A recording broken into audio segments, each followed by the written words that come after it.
In the bustling center of New York City, a high-end car dealership shines splendidly like a jewel amidst the forest of skyscrapers. This is where the most prestigious car brands such as Ferrari, Rolls-Royce, and Bentley are displayed, symbols of luxury and power. The crystal lights shine down on the glossy cars, creating a dazzlingly enchanting atmosphere. Inside the store, the atmosphere is lively with animated conversations between customers and sales staff. The guests, each dressed in elegant attire, carefully selected every detail. The sound of high heels clicking, mingled with the sound of discussions, echoed everywhere, reflecting the busyness and professionalism of the space. The large glass wall at the front acts like a transparent curtain, showcasing all the splendor of the store to the outside world, attracting the gaze of passersby. Amidst the atmosphere filled with glory, an elderly man appeared, slowly stepping through the gleaming glass door. He was about 70 years old, with hair as white as the moonlight, walking steadily yet quietly. He wore an old, worn-out coat, frayed and patched in many places, along with a faded felt hat. His attire, so simple it was hard to believe, was in stark contrast to the luxury of the store. In his hand, he held a worn wooden cane, the tip of which was dotted with the scars of time, creating a soft sound on the marble floor with each step he took. The humble demeanor and contemplative face of the old man made him seem like a character lost in the midst of a glamorous scene. His eyes slowly scanned the space, seemingly searching for something among the expensive cars. Behind the reception desk, a young female employee looked up at the old man, her eyes momentarily filled with surprise before immediately turning into mockery.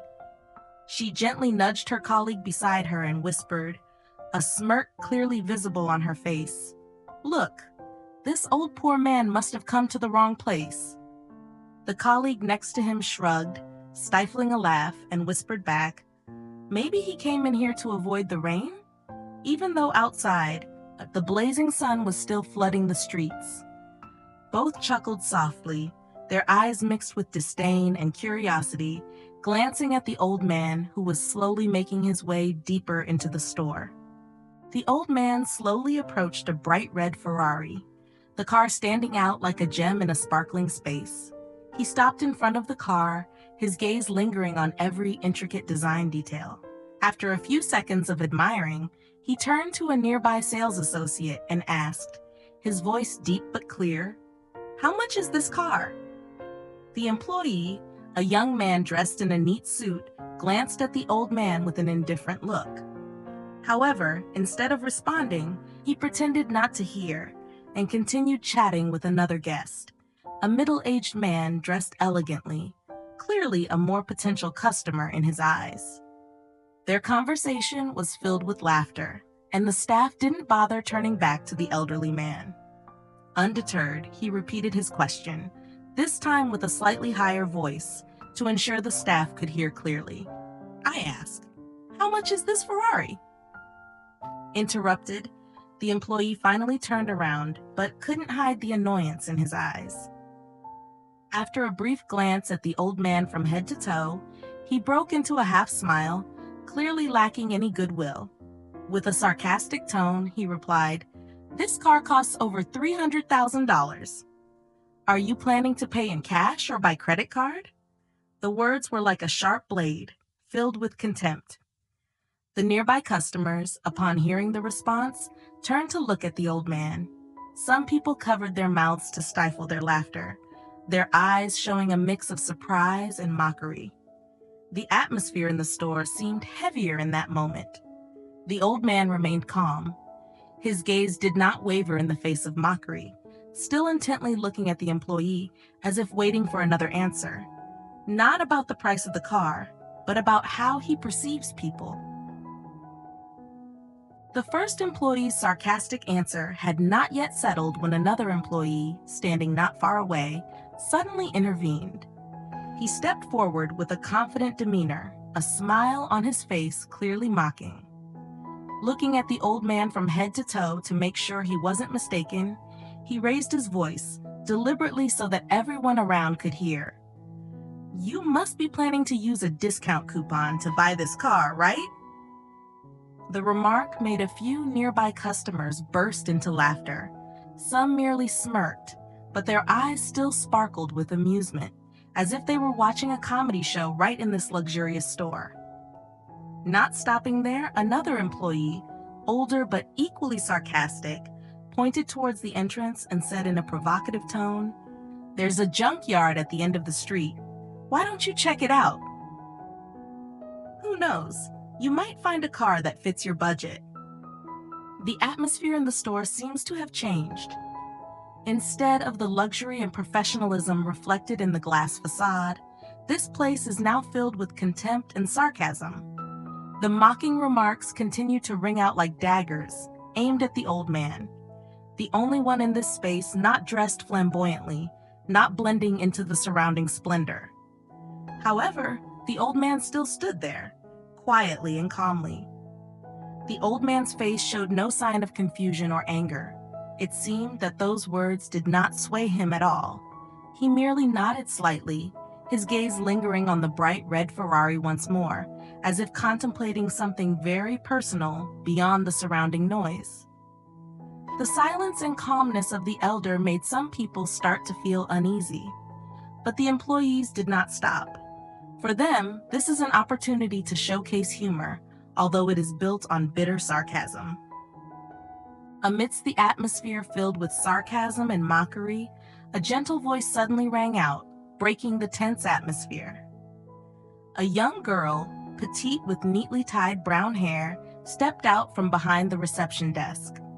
On her chest was a name tag that read Lisa, exuding the freshness of a newly joined employee. Lisa has only been working at the store for less than a month, but her bright eyes and always friendly face have easily attracted the goodwill of those around her. Lisa approached the old man, wearing a sincere smile. Unlike her colleagues, she did not look at him with disdain or scrutiny. Instead, her gaze was warm, showing respect. She bowed her head to greet him, her voice gentle yet strong enough to drown out the whispers behind her. "How can I help you, sir?" The old man, who had maintained a calm expression from the beginning, smiled faintly. His eyes, which had previously seemed contemplative and observant, now sparkled with a glimmer of satisfaction. He nodded slightly, his voice warm but unable to hide its seriousness. "I want to see the most expensive car here. Can you show me?" The old man's words caused quite a few people around to stop, momentarily stunned. Some other employees raised their eyebrows, the corners of their mouths curling into a sarcastic smile, clearly not believing the old man's suggestion. However, Lisa did not hesitate or show any signs of doubt. She nodded, the smile on her lips unchanged from the beginning. "Yes, of course." "Please follow me, sir," she replied, her voice full of politeness and professionalism. Lisa gently led the way, leaving behind astonished looks and whispers of gossip. Her calm demeanor and professional attitude stirred a different atmosphere in the store. A touch of goodwill, a hint of surprise, and a sense of anticipation for what would happen next. Lisa, with her light footsteps and confident demeanor, led the elderly gentleman to the glossy black Rolls-Royce Phantom, an absolute symbol of luxury and class. The car stood proudly in the center of the display area, attracting the gaze of anyone who entered the store. Standing in front of the luxurious car, Lisa, without a moment's hesitation, began to introduce each detail with understanding and dedication. "This is the Rolls-Royce Phantom, one of the most expensive and luxurious models of the brand. The car is equipped with a twin-turbo V12 engine, providing exceptional power and smooth operation. The interior is handcrafted, with premium leather seats and details made of precious wood, fully customizable according to customer requirements," she explained, her voice clear and professional. Lisa continued to introduce the special features of the car, from the theater-quality sound system, the intelligent air suspension system, to the famous star-studded ceiling, the iconic detail that sets Rolls-Royce apart. She didn't just present the information. She infused it with enthusiasm and respect, as if she were helping the elderly gentleman experience something truly special. In the distance, another group of employees continued to laugh and occasionally glance over at the old man and Lisa. In the distance, another group of employees continued to mock, occasionally glancing over at the old man and Lisa. One person whispered, "She probably doesn't even know who she's wasting her time with. Does he have enough money to pay for it?" Nevertheless, Lisa was not at all disturbed by the teasing remarks from her colleagues. Her attitude remained calm and focused, completely dedicated to serving the customer in front of her. Every gesture, glance, and word from her showed genuine respect for the elderly man, regardless of how different his appearance or background was compared to the store's usual customers. The old man quietly listened to Lisa explain, occasionally nodding in apparent satisfaction. It seemed that he was not only examining the car, but also observing how Lisa worked. Her dedication, thoroughness, and impartiality. In the distance, the mocking laughter gradually faded away, giving way. While Lisa continued to detail the Rolls-Royce Phantom, another employee, unable to contain his mockery, deliberately shouted from the back, "That car costs over $450,000. If he can afford it, I would quit my job immediately." That remark rang out clearly, attracting the attention of many people in the store. Immediately after that, loud laughter erupted from the group of employees standing near the reception desk, a mix of amusement and disdain.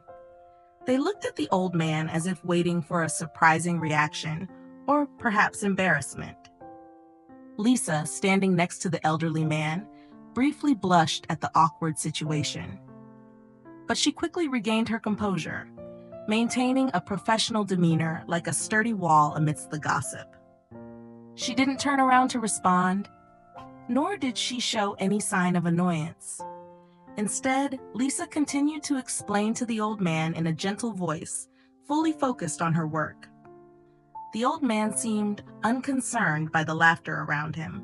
He merely raised an eyebrow, as if contemplating something interesting. After a brief silence, he turned to Lisa, breaking into a slight but meaningful smile. $450,000? It turns out the price is not as low as I thought. Could you tell me more about the personalization options? Lisa nodded, continuing to introduce with a calm demeanor. It seemed that the old man's calmness and Lisa's professionalism created a separate space, completely detached from the surrounding gazes and laughter. In the distance, a few other employees began to notice the unusualness. The mocking remarks gradually faded, replaced by curious glances mixed with a hint of suspicion. They began to wonder whether the old man was truly just a lost soul in this glamorous world, or if he had something yet to reveal. The atmosphere in the store became stranger, both bustling with mockery and silent with curiosity. Everyone seemed to be waiting for something unexpected to happen. The interior of the store was still filled with whispers and curious glances, but the old man maintained a calm demeanor. However, his eyes began to gleam with sharpness, as if he had decided not to overlook this situation. Slowly, the old man slipped his hand into the pocket of his worn coat, pulling out a phone. Not the trendy kind usually seen, but a compact yet multifunctional device, exuding a classic yet elegant charm. He dialed the number decisively, then brought the phone to his ear. The old man's voice rang out, deep and commanding, cutting through the laughter and whispers. "James, come to the store immediately. I don't want to waste any more time."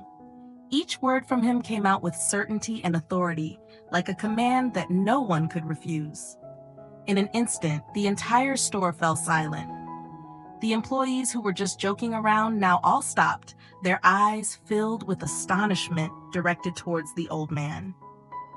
The confidence in the old man's voice, along with the way he commanded, was completely opposite to his initially simple appearance. Lisa, standing beside, glanced at the old man with surprise, but she quickly regained her composure. Unlike her colleagues, she did not let her curiosity overwhelm her and maintained her focus on the customer. In the distance, the group of employees began to whisper, trying to explain this sudden change. James? Who is James? Could he just be putting on a show? Another person, trying to appear confident but their voice was no longer as relaxed as before. Probably just a trick to get attention. Just wait and see. But the atmosphere in the store has changed. From the initial mocking attitude, there is now a heavy silence, mixed with a bit of anxiety. Every gaze was fixed on the old man, as if waiting for the answer to the mystery he brought.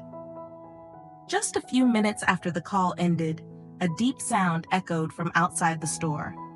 All eyes turned towards the large glass door as a sleek, shiny black SUV with an elegant design slowly approached and came to a stop right in front of the entrance. The car bore a special license plate, suggesting that its owner was not an ordinary person. The car door opened, and from inside, a young man stepped out. He wore a finely tailored suit, with every detail exuding class and confidence.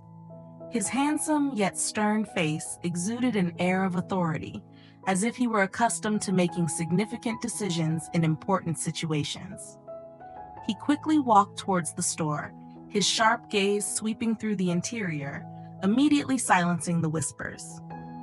When he approached the old man, the stern face immediately changed, becoming more respectful and friendly. He bowed respectfully to the old man and said, his voice gentle yet full of responsibility, "Dad, why didn't you call me before coming? You should have prepared everything in advance." The old man merely nodded slightly, his eyes briefly showing satisfaction, but not responding immediately. Instead, he turned his head, casting a sweeping glance across the store, where the employees stood frozen. The employees who were previously joking are now completely silent. A few people began to feel anxious, their eyes exchanging bewildered glances. One person whispered, their voice so low that only the colleague next to them could hear, "That person, who are they? That old man, who is he really that his son looks like a top businessman?" Another employee, who had just mocked the old man earlier, now couldn't hide his confusion. Could it be that we were wrong? Someone like this cannot be an ordinary person.